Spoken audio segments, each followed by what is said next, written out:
Good morning.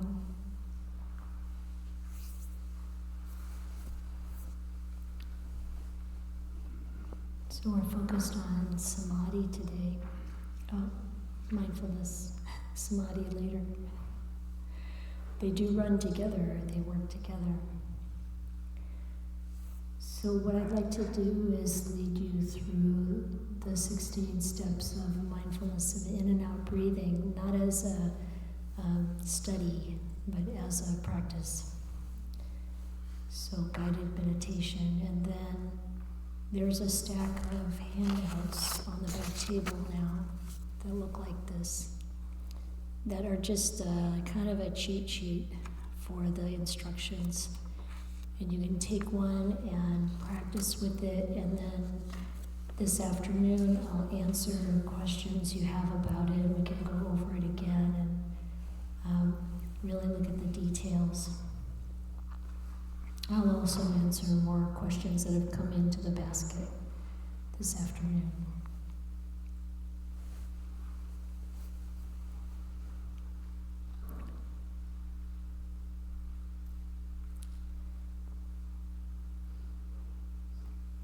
So we begin with settling into our posture.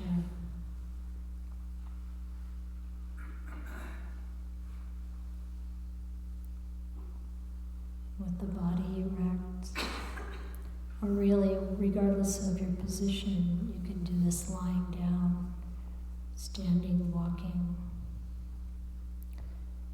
I would say sitting and lying down or standing meditation are the best for this.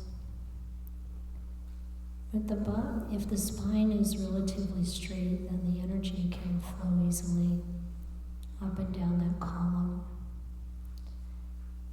But if your physical spine isn't straight, like mine, I have some pretty pronounced scoliosis.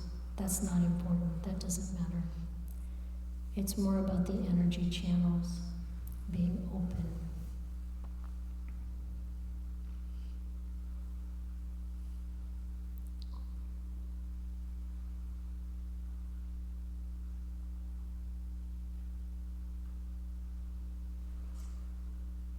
And relax.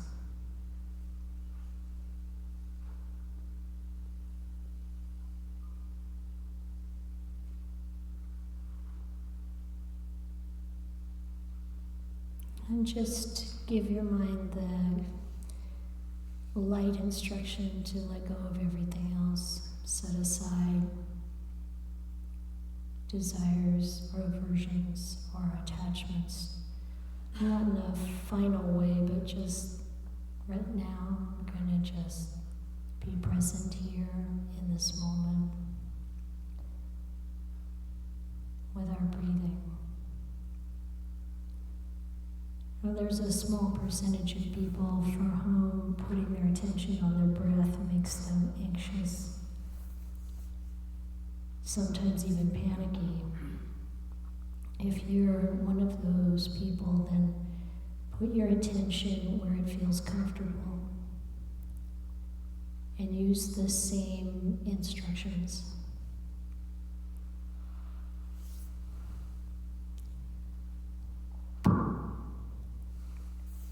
But in general, the attention is on our in-breath and our out-breath.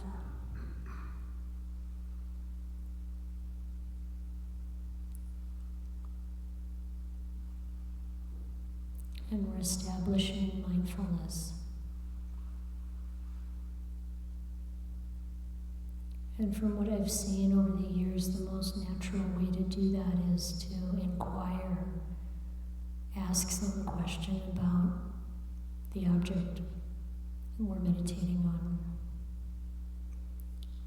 So the first instruction that the Buddha gives is to breathe in long, knowing you're breathing in long. Not that you make the breath long, but you're basically, or deep,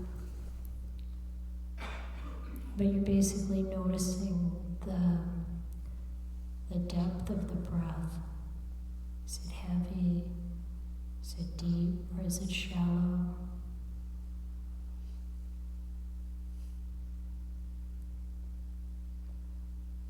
And just that question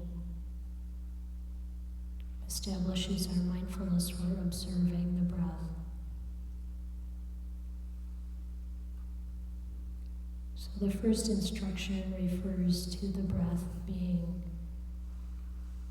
heavy or deep, and the second instruction refers to the breath being light or shallow or short. But your breath, your in-breath is the way it is, your out-breath is the way it is, and you just notice that. Not trying to alter it, but just allowing it to be as it is.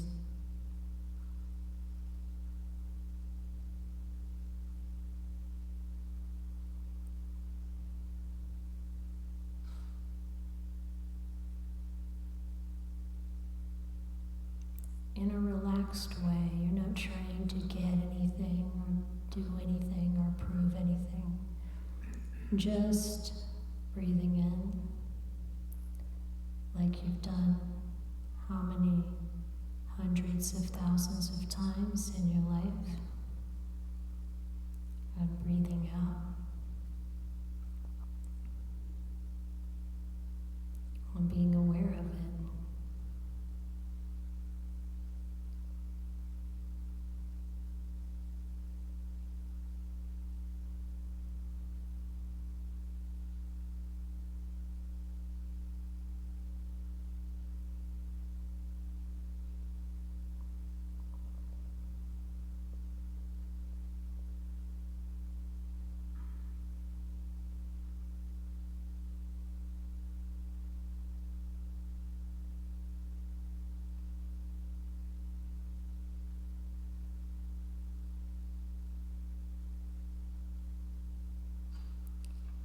You breathe in long and you know you're breathing in long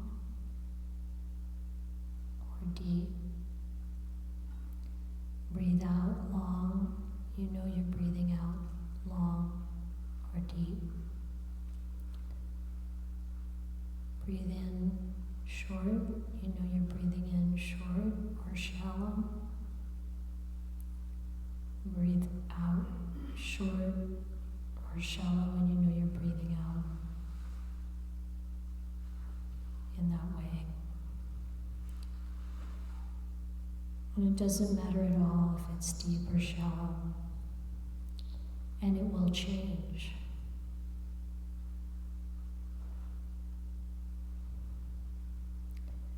It's also helpful to have an attitude of kindness or friendliness towards the breath.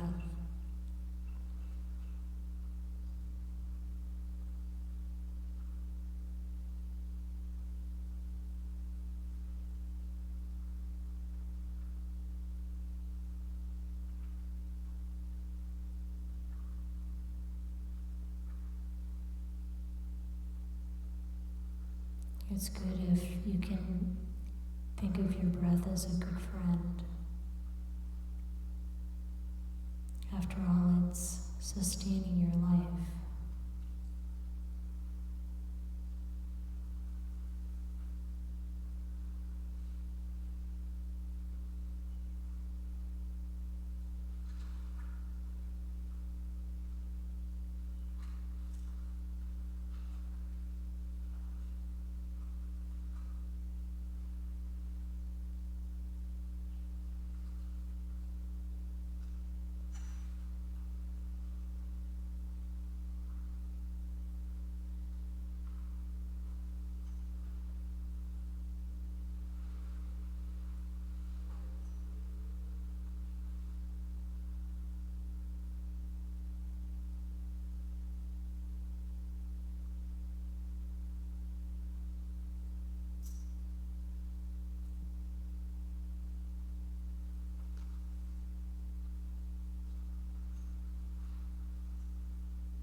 In the third instruction, the Buddha says to expand your awareness and breathe in, being aware of the whole body.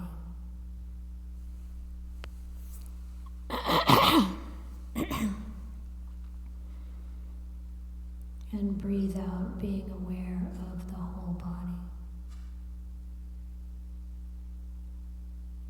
And just notice what that instruction does for the mind.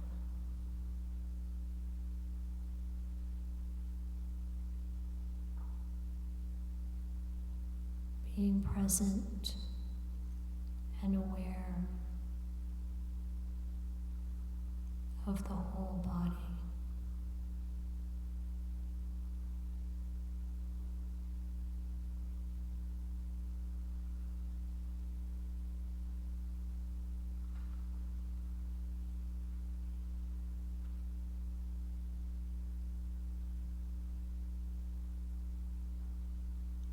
You know you're breathing in.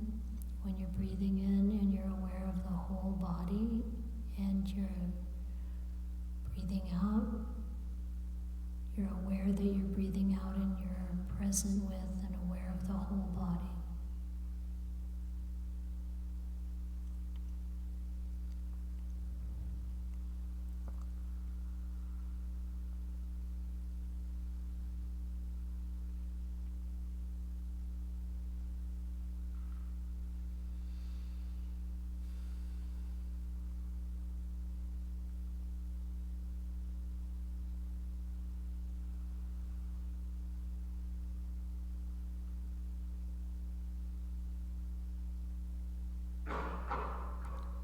And this awareness is the same as what we've been talking about.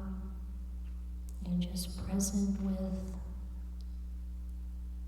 without words.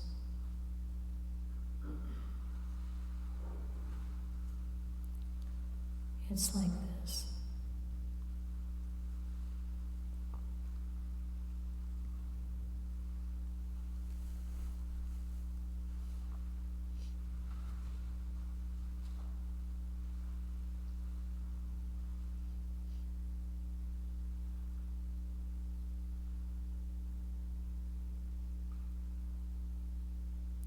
You might notice that this awareness of the whole body helps the body to relax, or maybe a different response, and that you're just being present, breathing in, breathing out, without judgment,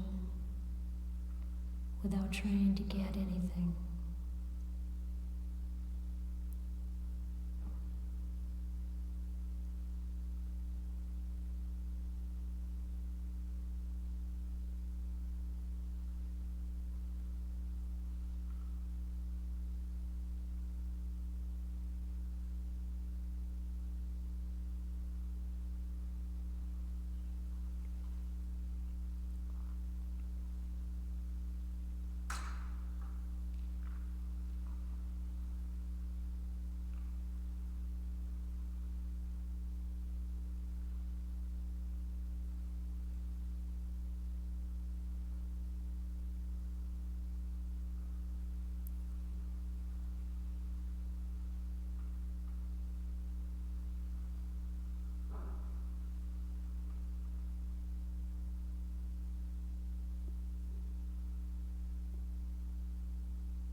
And the fourth instruction is to breathe in,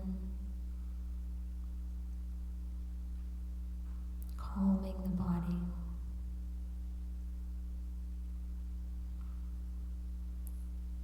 And to breathe out, calming the body.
And these 4 instructions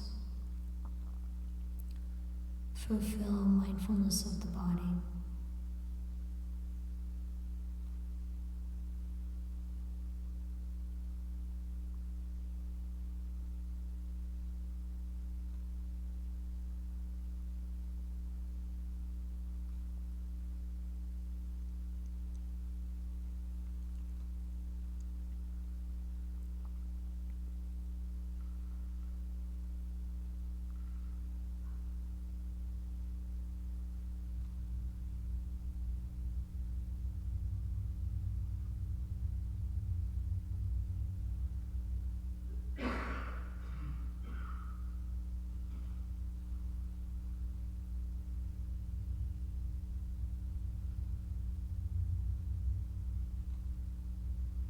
And the next section is about feeling.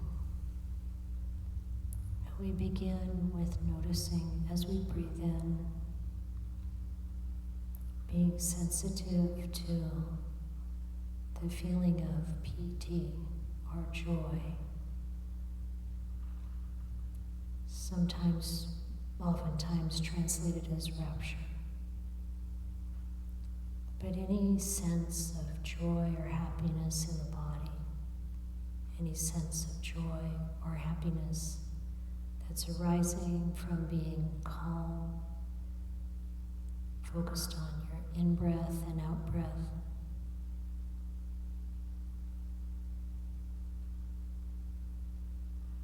pleasant feeling.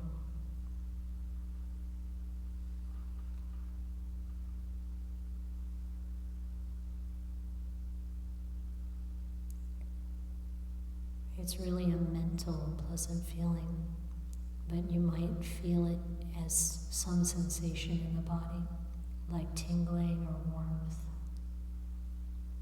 or a kind of fullness. But just notice any kind of pleasant feeling, still aware that you're breathing in and aware that you're breathing out.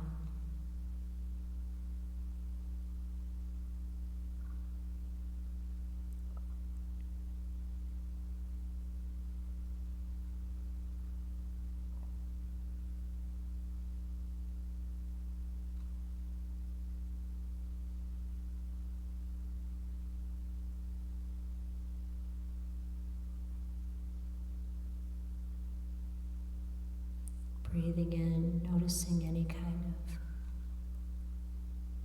joyful or pleasant sensation. Breathing out, sensitive to joyful or pleasant sensations.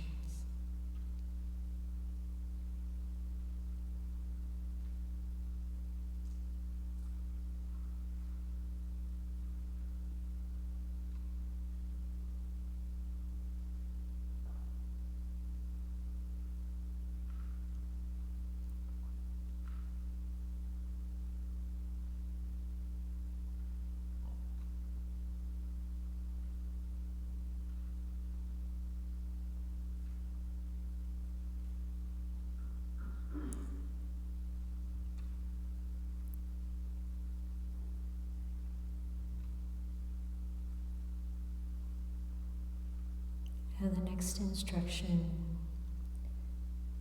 is similar, but instead of piti, it's sukha, another word for happiness or pleasant sensation. And piti and sukha often become one compound word, piti sukha.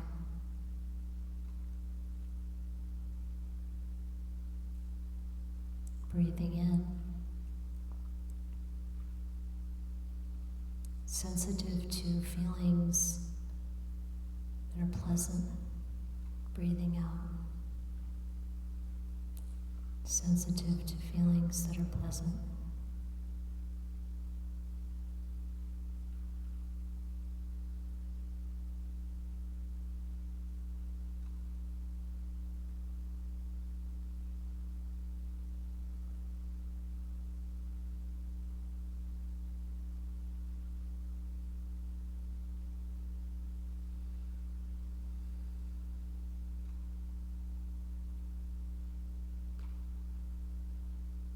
we put our attention on pleasant feeling, it seems to grow, expand.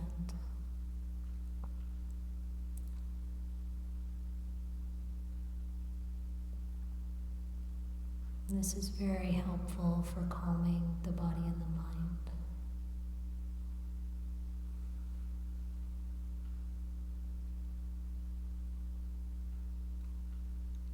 We're still present with our in-breath and our out-breath, and also these sensations that are pleasant or joyful.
And then the Buddha asks us to turn our attention to the thoughts going through the mind. So breathing in, aware of mental activity. Breathing out, aware of mental activity. Is what is passing through the mind right now.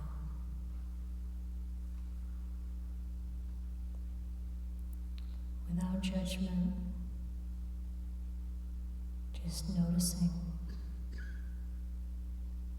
aware you're breathing in, aware that you're breathing out.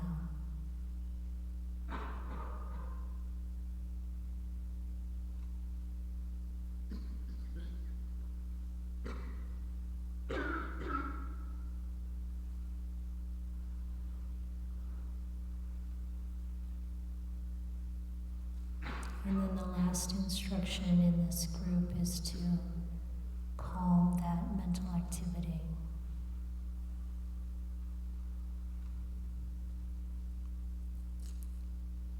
So previously, we invited the body to become tranquil, and now we invite the mind to become tranquil.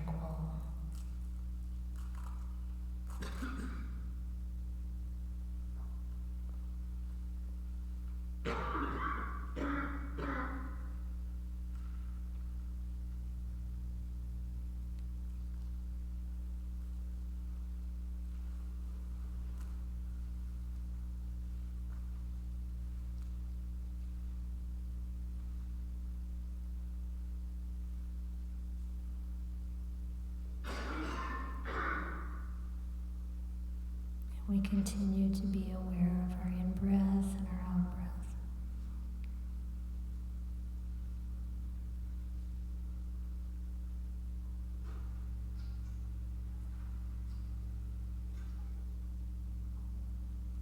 And that brings to a close the instructions on feeling, mindfulness of feeling.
use mindfulness to observe the mind itself. In the same way as we were talking about yesterday, awareness of the mind. What state is your mind in right now? You're also anchored in the in-breath and the out-breath, still aware you're breathing in and aware that you're breathing out, and observing or witnessing the mind, the state of the mind.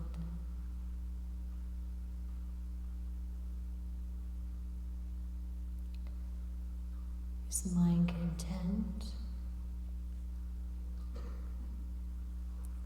Is it contracted or is it expansive?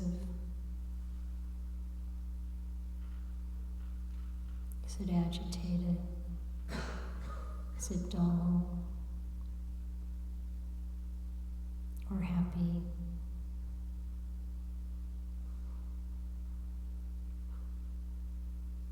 Anticipating what comes next. So what is the state of the mind right now?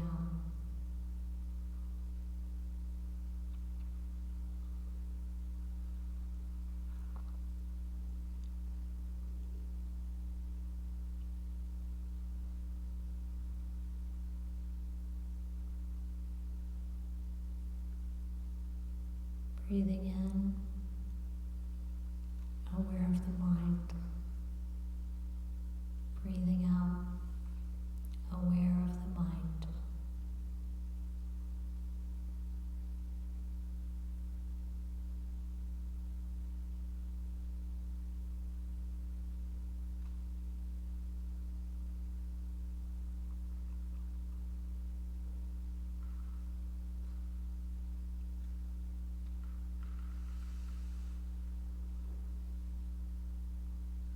And whatever the state of the mind is, the next instruction is to gladden the mind, lift it up. Breathing in, calling forth an image or some kind of message that brings more gladness, more happiness to the mind. As you breathe in and as you breathe out, gladdening the mind. So you could do this with an image of the Buddha, or a reflection on the Buddha or the Dhamma, truth that you already know about the Dhamma, or enlightened Sangha, or something more personal like your own generosity or the generosity you've seen in others, or moral virtue, what we admire, what we aspire to.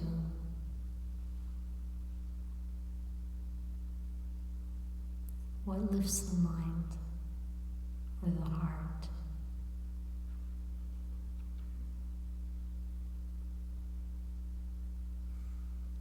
Still aware that you're breathing in and aware that you're breathing out. Bringing more happiness, more joy, gladdening to the mind.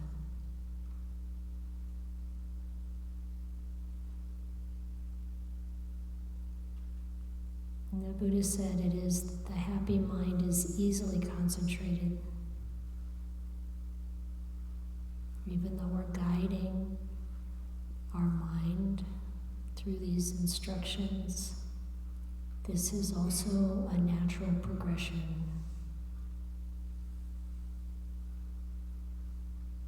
Using the breath to support our awareness, and our awareness to be witness to this process of calming the body and the mind into Samadhi.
So the fourth instruction in this group, focusing on the mind, the citta, is to samadhify the mind. Bring the mind into samadhi by steadying it, calming it, breathing in happily, breathing out happily, settling the mind in samadhi.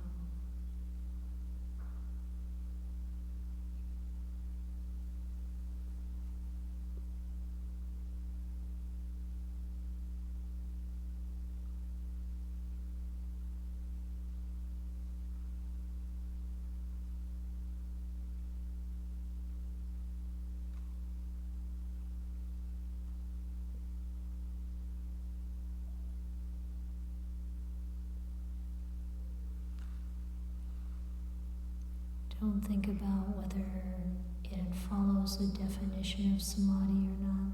It doesn't matter. You're present with the mind, witnessing whatever's there, happily, calmly, breathing in, breathing out, relaxing into stillness.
And we're going to go to the final instruction in this section on the mind, of releasing the mind from the state that it's in, just relaxing.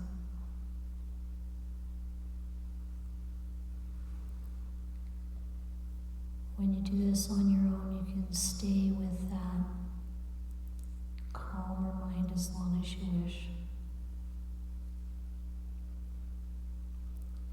But that puts the final touch on the part of this instruction set on the chitta, on the mind. And then we move to the final set of instructions on the Dhamma.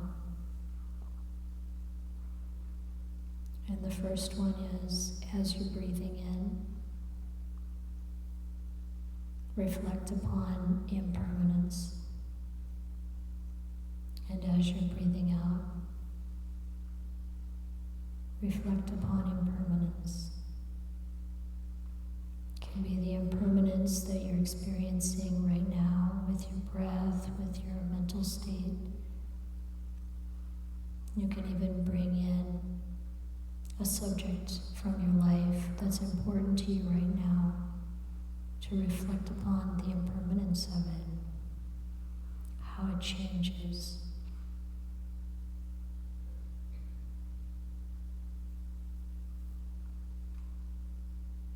Still knowing that you're breathing in and knowing that you're breathing out. And using mindfulness, so it is that position of the witness, observing anicca, impermanence.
When we really take in the impermanent nature of something, we lose our passion for it, our attachment to it.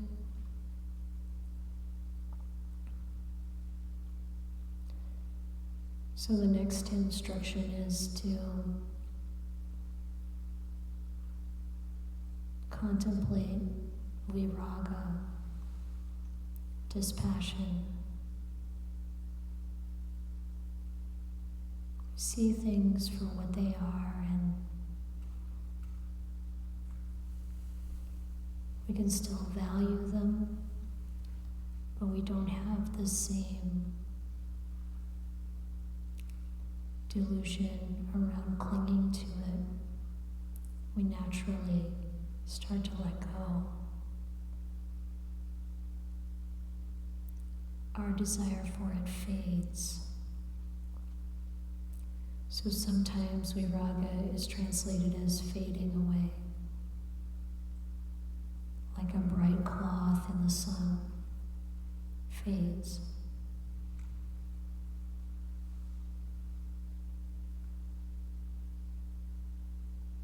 So we can contemplate as we're breathing in and breathing out the experience of that fading away.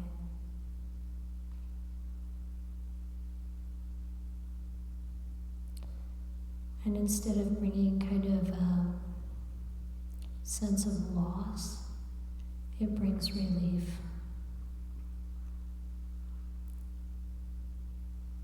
Happiness. Letting go of attachment, unburdening ourselves.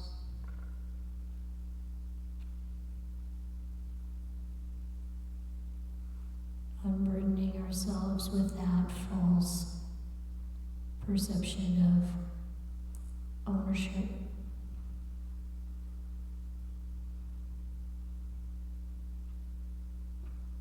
Because it's impermanent, we can't really own it. Whatever it is, believing that we can sustains our suffering, and it renews our suffering. But once we realize that it has, whatever it is, has its own process, its own coming and going, and we loosen our grip on it, we start to let go. Let it go its own way. And we feel relief. And the next instruction is the cessation, Nibbāna.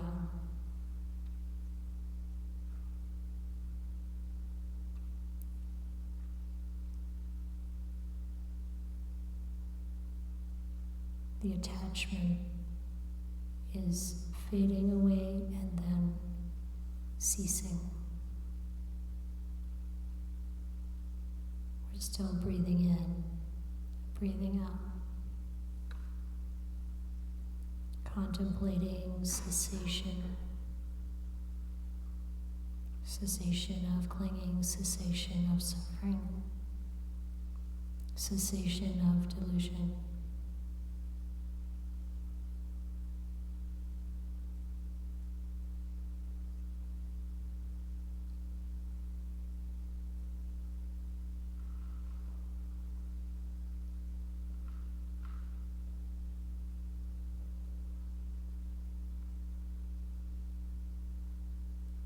And finally, the fourth instruction is relinquishment, really letting go. And even if we feel like we haven't fully let go, we can contemplate it as a reality. This is how the process works. As we develop wisdom and insight arises,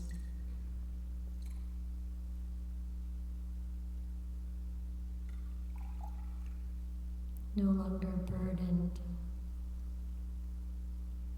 by trying to own something or be something that we can never hold steady. Because it's naturally changing.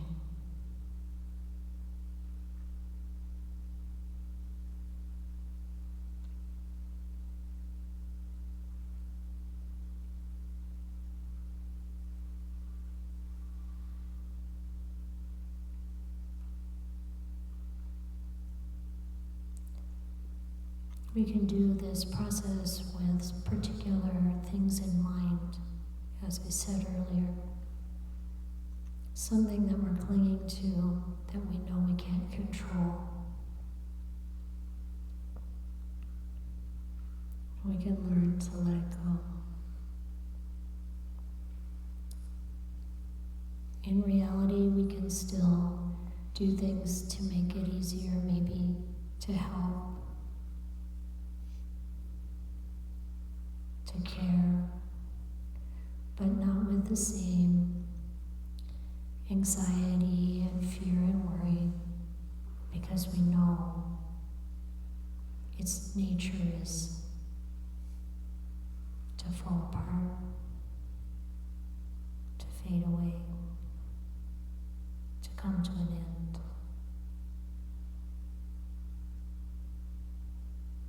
It's not me or mine anyway.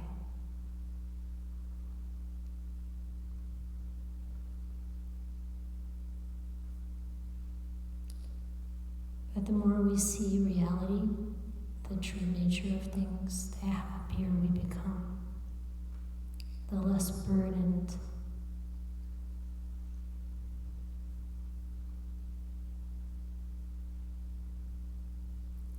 Eventually, every place is safe. Every circumstance is okay. Good enough.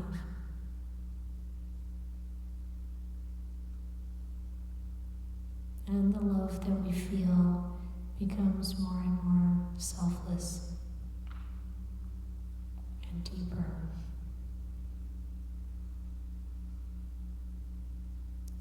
Boundless.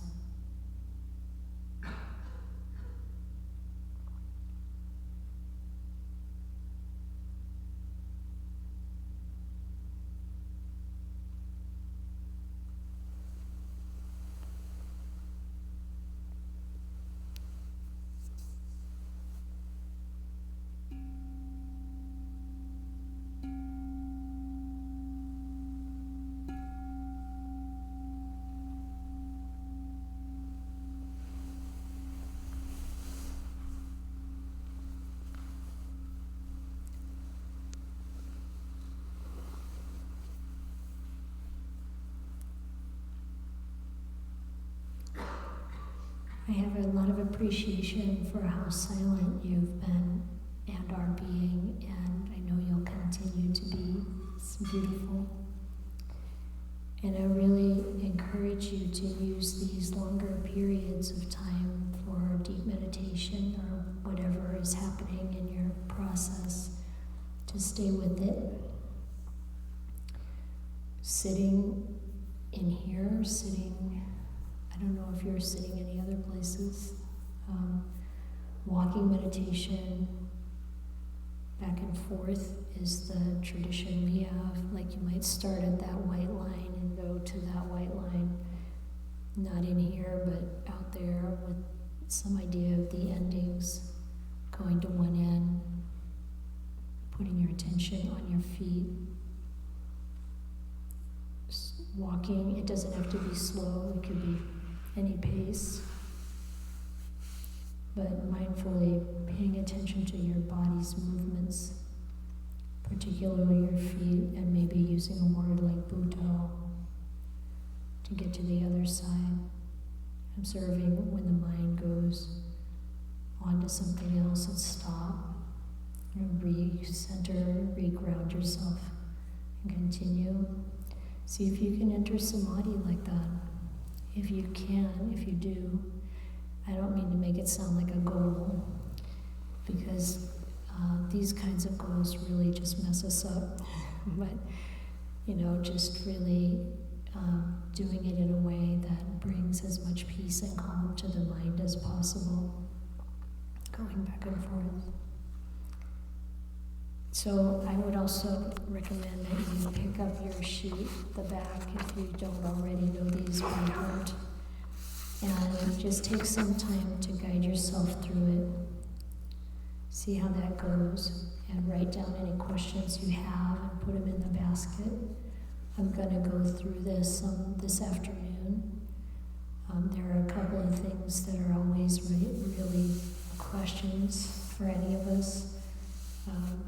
Like, what's the difference between the activity of the mind and the mind itself? It's something you can contemplate, but it's also good to have some pointers on something like that, and so on. So I'll talk about that a bit this afternoon and answer questions. So I just want to encourage you to keep up the practice. And we'll see some of you over there behind the green door now, and I think Ayachitananda will see some folks on the dynamic.